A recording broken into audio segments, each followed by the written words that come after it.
afternoon mga kababayan, ma'am sir, or good evening na. This is Jam, the Philippine channel, ang inyong pong lingkod. So today is April 5, 2026. At tayo ngayon ay papunta dyan yan sa may Venice Grand Canal. Dito yan sa may Western Bikutan, Taguig po. At dadalhin po natin yan sa may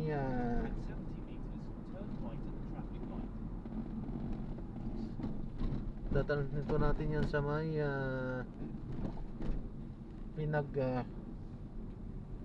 Buklod Street, New Lower Bikutan po tayo, Taguig.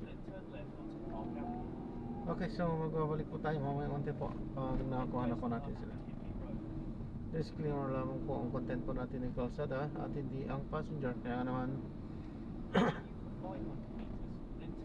sakali mo po naman marinig kayo mga pangalan ng lugar, pangalan ng tao, pangalan ng organisasyon sa government o private man yan, ay wala pong kinalaman ng channel nito at wala pong pinapatungkulan. Lahat po ng pinag-uusapan dito ay pawong dito lamang po yan sa loob at wala pong pinapatungkulan sa labas. Sabi po, magbabalik po tayo mamaya konti pag nakuha na po natin sila.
So na-drop na natin sila.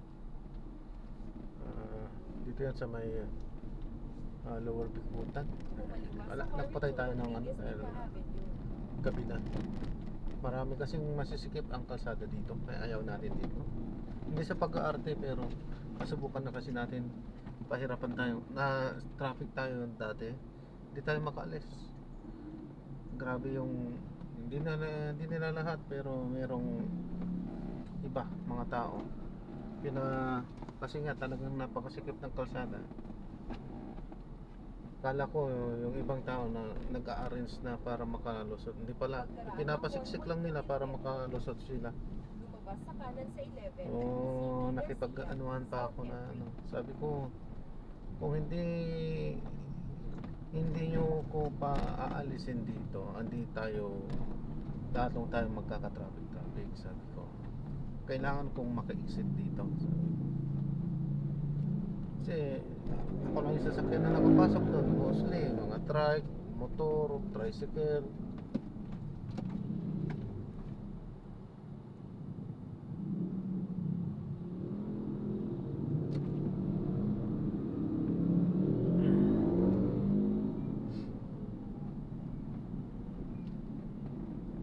Yun.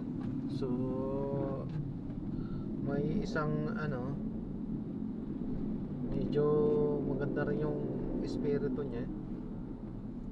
Sinabihan ko, ipaki-guide na lang ako kasi palengke pala yun. Kasi kung hindi ako makakaalis dito, lahat magkaka-traffic, sabi ko. Sasakyan, pati tao, kasi napakarami din tao. Doon ako tinuro ni Waze palengke, talipapa o palengke, basta ayun, ginaid ako, pinagtatanggal yung habang dumadaan. Nasa 100 meters lang naman din yun yung kailangan kong exitan para makaalis doon sa area na yun. Ginaid ako, pinagtatanggal yung mga madadaanan ng mga paninda para lang makadaan. Pagka binigyan ko 100, so nagastasan pa ako, naghahanap buhay ako. Pero mabait naman yung, kasi that time may passenger ako, sorry yung kasi yun ang tinuro kasi niyang daanan, sinunod ko lang naman siya. Siyempre yung Waze sumunod na rin sa kasi wala namang alam si Waze kung ano yung ipipilit mong daan, tuturo ka din doon. Hope ya. Ayan, so maraming salamat po sa panonood. Hanggang sa muli po, ingat at God bless. Alam po muna pansamantala at tayo ay bibili akong tinapay, nagugutom na ako. Alam po muna pansamantala. This is Jam, the Filipino channel, ang inyong lingkod. Alam po.